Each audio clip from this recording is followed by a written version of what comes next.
Hello student, welcome to e portal of Apex Academy Roorkee. तो student, आज हम start करेंगे आपका नया सब्जेक्ट जिसका नाम है थर्मोडायनेमिक्स।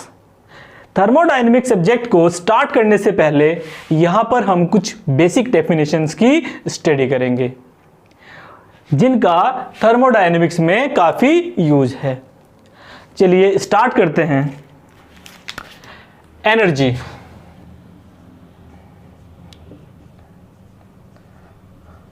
एनर्जी डेफिनेशन आप सभी को पता है। In physics energy is the capacity to do work. Energy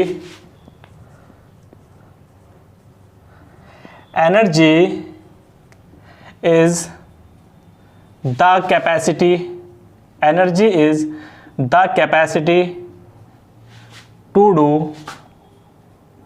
do work. आप सभी को पता है एनर्जी क्या है, लेकिन एनर्जी की एक प्रिसाइज मींस सटीक डेफिनेशन देना काफी मुश्किल है। तो शॉर्ट फॉर्म में अगर हम बात करें, energy can be viewed as the ability to cause changes. तो यहां पर अगर नोट करके लिखेंगे, note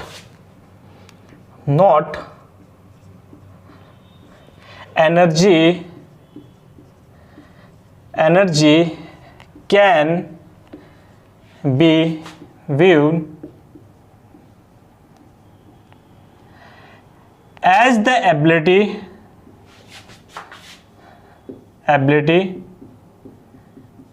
to cause changes, as the ability to cause changes। तो यहां से आप नोट करके लिख सकते हैं, energy can be viewed as the ability to cause changes. देखिए, अगर छोटे से एग्जांपल से समझे, मान लीजिए दो वेट आपके पास में रखे हुए हैं। एक वेट है आपके पास में 50 kg, एक वेट है आपके पास में 100 kg, और दो पर्सन है आपके पास में, पर्सन ए और पर्सन बी। पर्सन ए की जो वेट लिफ्टिंग कैपेसिटी है वो कितना है, 50 kg। पर्सन बी की जो वेट लिफ्टिंग कैपेसिटी है वो कितना है आपका, 100 kg।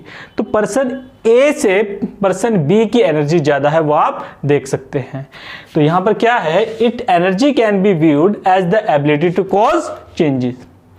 अब यहां पर एक बहुत इंपॉर्टेंट लॉ है आपका जिसका नाम है conservation of energy principal. Conservation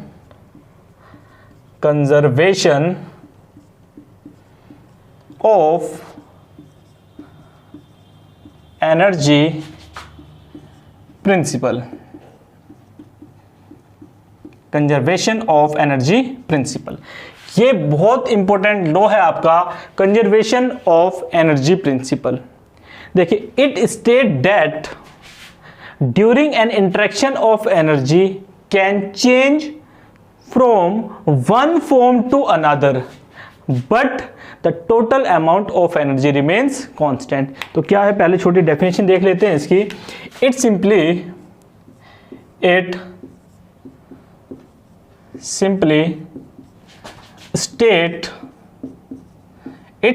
states that during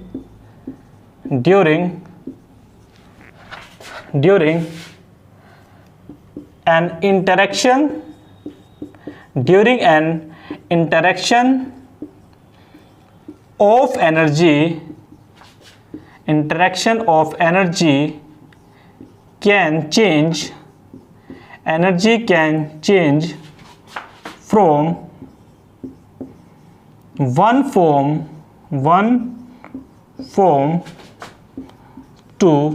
from one form to another but the total amount of energy remains constant।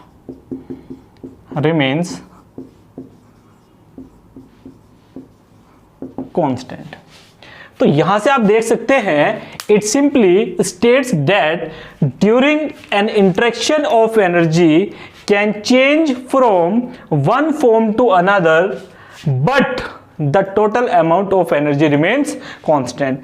इस डेफिनेशन को एक छोटे से एग्जांपल से समझते हैं। मान लीजिए आपके पास में यहां पर क्या है, एक एप्पल, ये क्या है यहां पर एक पर्सन, और यहां पर क्या है कुछ वर्क, या बोल सकते हैं इसको वर्क किस फॉर्म में है, एक्सरसाइज वगैरह कुछ भी। देखिए मान लीजिएगा जो एप्पल है, एप्पल के पास में जो स्टोर एनर्जी है कितना है आपके पास में, 10 किलो जूल, या 10 जूल बोल सकते हैं इसको हम, एक एग्जांपल है आपका 10 किलो जूल। अब इस एप्पल को इस पर्सन ने खाया, तो इस एप्पल की जो एनर्जी है वो can change from one form to another. इस पर्सन के अंदर चली गई कितनी एनर्जी, 10 किलो जूल। अब जैसे आप सुबह ब्रेकफास्ट किया, ब्रेकफास्ट करने के बाद आपके अंदर एनर्जी स्टोर हो जाएगी। अब सुबह आप ब्रेकफास्ट करके निकलोगे, जब आप कुछ वर्क करोगे तो आपकी एनर्जी चेंज होगी दिस सिस्टम टू वर्क में। तो यहां से जो 10 किलो जूल एनर्जी है, उस 10 किलो जूल एनर्जी से आपने कुछ वर्क किया। तो यहां से आप देख सकते हैं कि it simply states that during an interaction of energy can change from one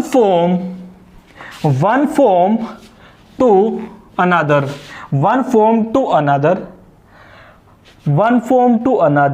but total amount of energy remains constant. तो यहां पर आप देख सकते हैं कि ये जो 10 किलो जूल एनर्जी है यहां से ट्रांसफर हुई इस पर्सन के पास में, ये 10 किलो जूल एनर्जी यहां से ट्रांसफर हुई इस वर्क के पास में, लेकिन जो टोटल एनर्जी है वो क्या रहेगी, रिमेन्स कांस्टेंट। बात समझ में आ रही है आपको? ओके, चलिए एक छोटा सा एग्जांपल और समझते हैं। यहां पर भी आप साथ साथ नोट्स को कॉपी करते चलिएगा, क्योंकि बोर्ड छोटा है इसलिए मुझे बार बार इसको रफ करना पड़ेगा।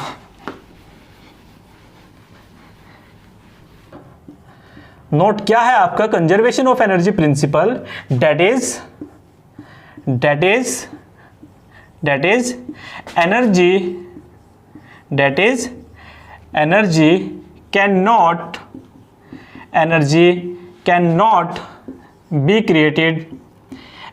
cannot be created or destroyed।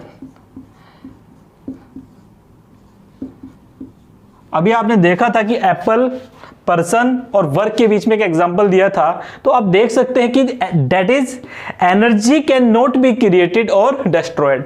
ऊर्जा को ना तो उत्पन्न किया जा सकता है और ना ही नष्ट किया जा सकता है। इसको केवल एक फॉर्म से दूसरी फॉर्म में क्या कर सकते हैं, हम किसी दूसरी यूजफुल फॉर्म में चेंज कर सकते हैं। ओके, चलिए अब एग्जांपल देखते हैं। वो एग्जांपल क्या है आपका, एग्जाम्पल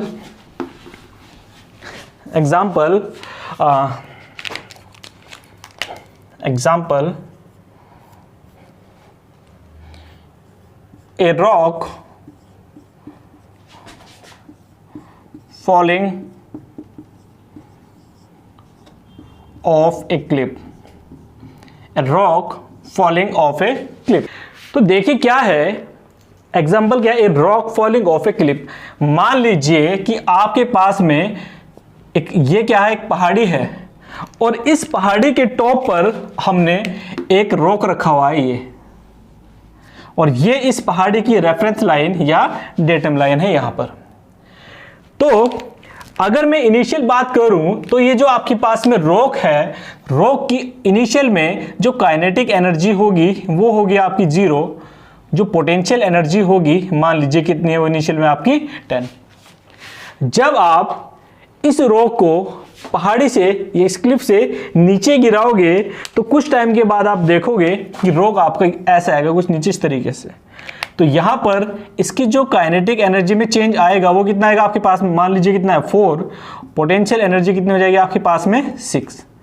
तो आप यहां से देख सकते हैं कि जैसे ही रॉक टॉप से नीचे की ओर गिरेगा तो उसकी काइनेटिक एनर्जी इंक्रीज करेगी, पोटेंशियल एनर्जी डिक्रीज करेगी।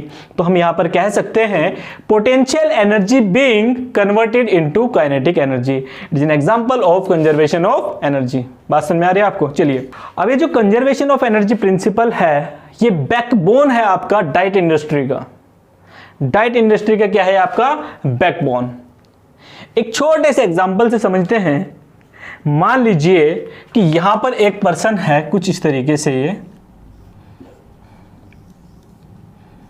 ये और यहां पर रखे हुए हैं कुछ फूड, और यहां पर है कुछ वर्क या एक्सरसाइज।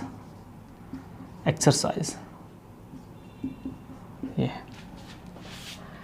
मान लीजिए कि जो फूड है, उन फूड के पास में जो एनर्जी है कितना है?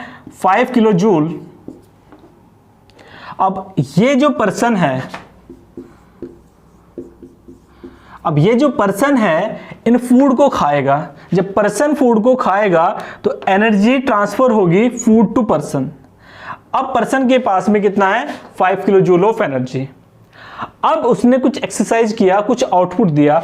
मान लीजिए पर्सन ने आउटपुट दिया कितना? 4 किलो जूल। इनपुट कितना है आपका? 5 किलो जूल। आउटपुट कितना है आपके पास में? 4 किलो जूल। तो जो 1 किलो जूल ऑफ एनर्जी है वो इस पर्सन के अंदर क्या हो जाएगी? फैट के रूप में स्टोर हो जाएगी। जो 1 किलो जूल जो एनर्जी है वो फैट के रूप में इस पर्सन के अंदर क्या हो जाएगी? आपका स्टोर हो जाएगी। तो आप देख सकते हैं कि कुछ लोग खाएंगे ज़्यादा, काम कम करेंगे तो उनका पेट फूल जाएगा। पेट क्या हो जाएगा? उनका फैट बढ़ जाएगा। लेकिन अगर यहाँ पर उसने एनर्जी कितना लिया? 5 किलो जूल। आउटपुट कितना दिया उसने? 6 किलो जूल। कुछ टाइम तक अगर ऐसा चलता रहेगा तो यहाँ पर कितनी एनर्जी उसकी रिलीज हुई? 1 किलो जूल। तो उसका क्या हो जाएगा? वेट लूज हो जाएगा। कह सकते हैं विल लूज वेट। तो ये था बच्चों डेफिनेशन क्या है एनर्जी की, कंजर्वेशन ऑफ एनर्जी प्रिंसिपल क्या है। अब बात करेंगे यहां पर यूनिट्स की, बात करेंगे यहां पर एनर्जी की यूनिट की। अब जो है आपकी एनर्जी की अलग अलग फॉर्म्स होती हैं आपकी। जैसे अगर हम डिफाइन करें उनको तो macroscopic form of energy, microscopic form of energy. Macroscopic की अगर हम बात करेंगे, पोटेंशियल एनर्जी, काइनेटिक एनर्जी क्या है आपकी? Macroscopic form of energy. अगर हम यहाँ पर बात करेंगे chemical energy, atomic energy, nuclear energy, ये जितने भी आपकी एनर्जी है जो मॉलिक्यूल से रिलेटेड होती है, सारी की सारी क्या है आपकी? Microscopic form of energy. इन सब को हम डीपली पढ़ेंगे थर्मोडायनेमिक्स के अंदर। चलिए, अब बात करेंगे यहां पर कि एनर्जी आपने पढ़ लिया, एनर्जी क्या है, एनर्जी की यूनिट क्या होगी। देखिए, अगर हम यहां पर बात करते हैं पोटेंशियल एनर्जी की, potential energy is equal to mgh। m क्या है यहां पर आपका? मास कितना आएगा? Kilogram, into g gravitational force metre पर सेकंड स्क्वायर, h क्या है आपका? Height, metre. तो ये जो किलोग्राम मीटर पर सेकंड स्क्वायर है, इस पूरी क्वांटिटी को हम लिखेंगे न्यूटन, और ये क्या है आपके पास में? मीटर। और न्यूटन मीटर क्या लिख सकते हैं स्टूडेंट हम यहां पर? Joule. So the SI unit of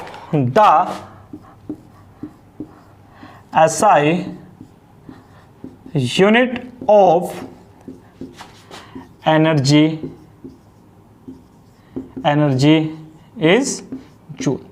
यहां से आप देख सकते हैं कि जो SI यूनिट आएगी एनर्जी की वो क्या होगी आपके पास में? Joule.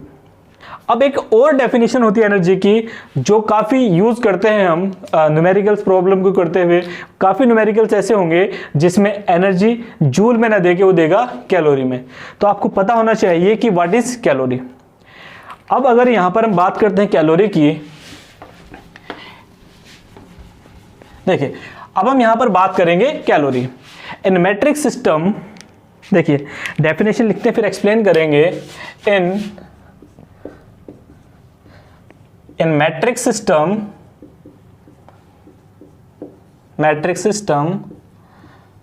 The amount of energy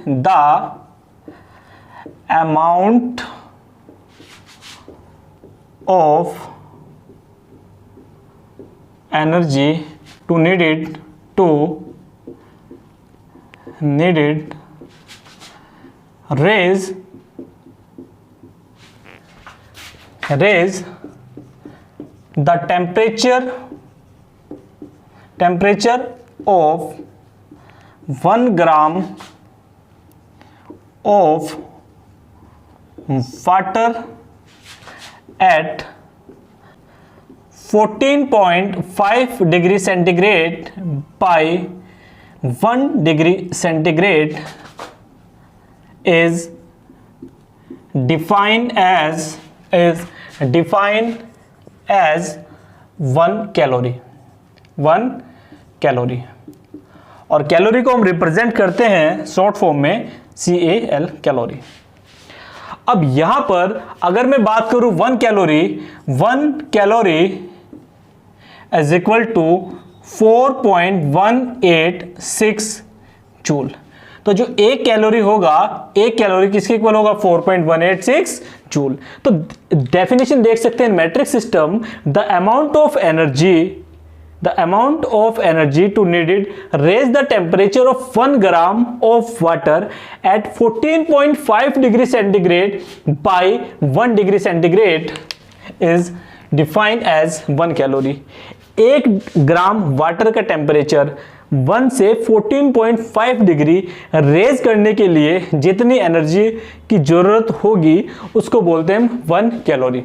बात समझ में आ रही है आप? तो सबसे पहले हम बात करेंगे यहाँ पर वर्क की. वर्क भी क्या है? Which is form of energy. Work भी क्या है? आपकी एनर्जी की फॉर्म है.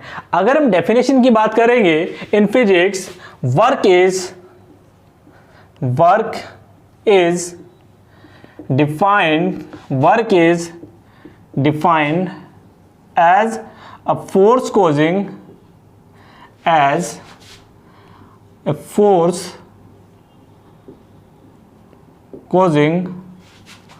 the movement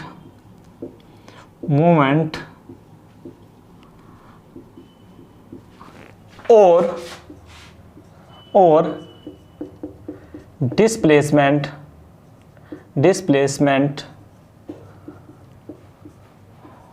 of an object. Work is defined as a force causing the movement or displacement of an object. अब यहां पर अगर एक एग्जांपल से समझते हैं, मान लीजिए आपके पास में यहां पर कोई एक ब्लॉक है कुछ इस तरीके से, और ये इस सरफेस पर क्या है बच्चों? रखा हुआ है कुछ इस तरीके से. ये जब आप इस ब्लॉक पर कोई फोर्स लगाओगे F, जब आप इस ब्लॉक पर यहां पर एक फोर्स लगाओगे F, तो ब्लॉक क्या करोगे? देखिए यहां पर जब आपने फोर्स लगाई, इसको पुश किया, तो ब्लॉक आपका एक जगह से दूसरी जगह शिफ्ट करेगा कुछ इस तरीके से. तो ये ब्लॉक जब आपने फोर्स लगाई तो ये ब्लॉक यहां से आपका कुछ यहां पर इस तरीके से शिफ्ट हुआ. ये तो यहां से यहां तक का जितना आपका डिस्प्लेसमेंट होगा उसका अगर हम मल्टीप्लाई करेंगे किसके साथ में? फोर्स के साथ में, तो वो आपका क्या मिलेगा बच्चों? यहां पर वर्क. तो अगर मैं यहां पर बात करूं वर्क की, work is equal to force into displacement. कितना आएगा? डिस्प्लेसमेंट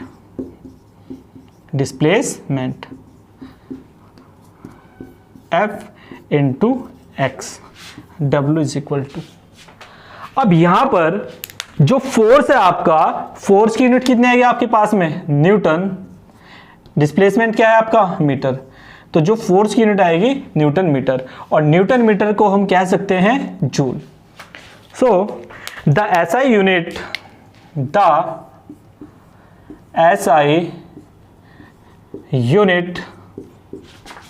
ऑफ वर्क इज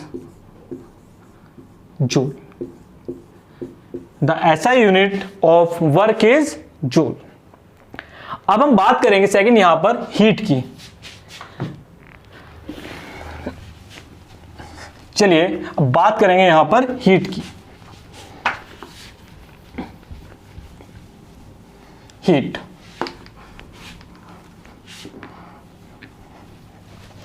चलिए हीट.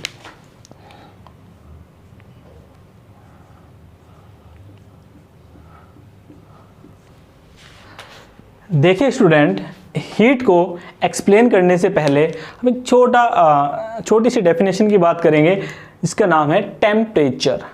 अब अगर मैं यहां पर बात करता हूं टेम्परेचर की, तो टेम्परेचर आप सभी को पता है, what is temperature? What is temperature? Definition क्या है यहां पर आपकी?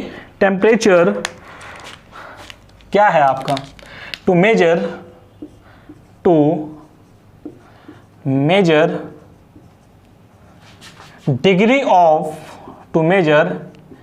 degree of hotness or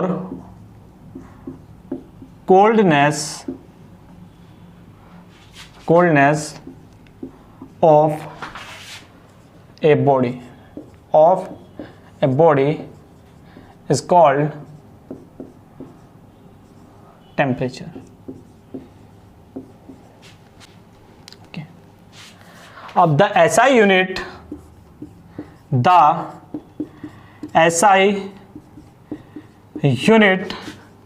of temperature is Kelvin. तो जो SI यूनिट आएगी टेम्परेचर की, वो क्या आएगी आपके पास में? केल्विन, जिसको हम डिनोट करते हैं K से। अब यहां से तो आपने देख लिया कि to measure degree of hotness और coldness of a body is called temperature. The SI unit of temperature is kelvin. और जनरली हम टेम्परेचर को मेजर करने के लिए यूज करते हैं थर्मोमीटर, और जो इक्विपमेंट है वो मैं आपको थर्मोडायनेमिक्स में पढ़ाऊंगा। चलिए एक छोटा सा एग्जांपल लेते हैं टेम्परेचर का भी। मान लीजिए बच्चों कि आपके पास में कुछ इस तरीके से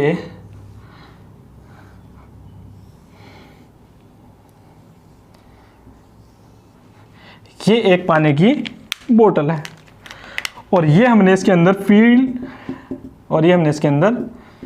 कर दिया water.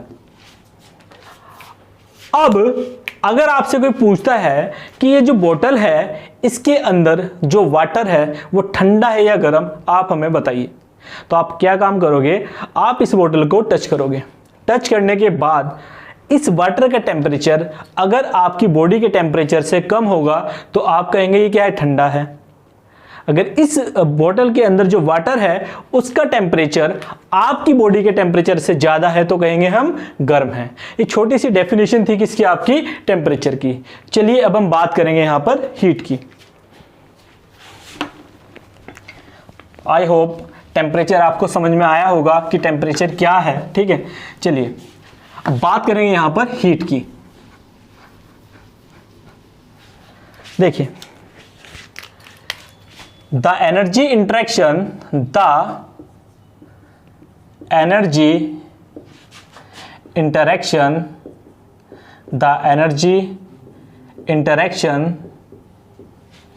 due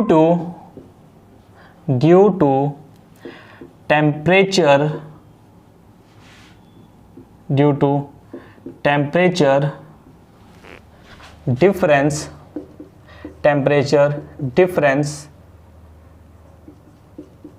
temperature difference is known as heat or heat transfer.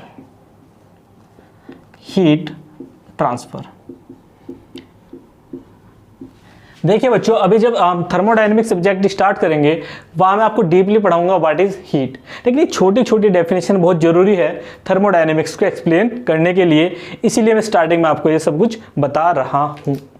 तो the energy interaction due to temperature difference is known as heat और हीट ट्रांसफर। अब यहां पर एक नया वर्ड मिला आपको, हीट ट्रांसफर। इसको हम एक्सप्लेन करेंगे थर्मोडायनेमिक्स के अंदर, समझाऊंगा कि व्हाट इज हीट ट्रांसफर। चलिए एक छोटे से एग्जांपल से समझते हैं व्हाट इज हीट। मान लीजिए आपके पास में है सिस्टम एक 1, और मान लीजिए ये सिस्टम है आपके पास में 2। सिस्टम में बताऊंगा कल, जो नेक्स्ट लेक्चर होगा आपको कल, उसमें मैं पढ़ाऊंगा कि व्हाट इज सिस्टम। मान लीजिए एक सिस्टम है आपके पास में 1 और एक सिस्टम है आपके पास में 2।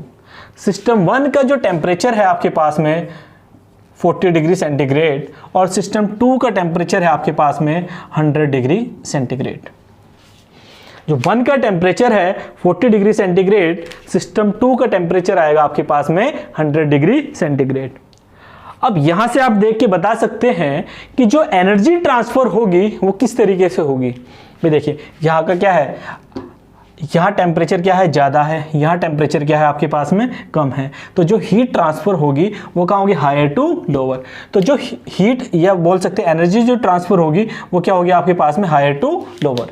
तो यहाँ से जो एनर्जी इंटरेक्ट करेगी higher to lower, the energy interaction due to temperature difference कितना है, 100 माइनस 40 कितना आएगा आपके पास में, 60 degree. The energy interaction due to temperature difference is known as heat और heat transfer। बात समझ में आ रही है आपको। तो आज हमने पढ़ा कि व्हाट इज एनर्जी, ठीक है, एनर्जी क्या है, वर्क क्या है, टेम्परेचर क्या है, हीट क्या है। तो आई होप आपको ये लेक्चर समझ में आया होगा। तो आप हमारी वीडियो को ज़्यादा से ज़्यादा शेयर करिएगा। अगर आप हमारे चैनल पर नए हैं तो प्लीज़ आप हमारे चैनल को सब्सक्राइब करिएगा। तो नेक्स्ट लेक्चर में हम स्टार्ट करेंगे इंट्रोडक्शन ऑफ थर्मोडायनेमिक्स। तो अब मिलते हैं नेक्स्ट लेक्चर में, तब तक के लिए धन्यवाद।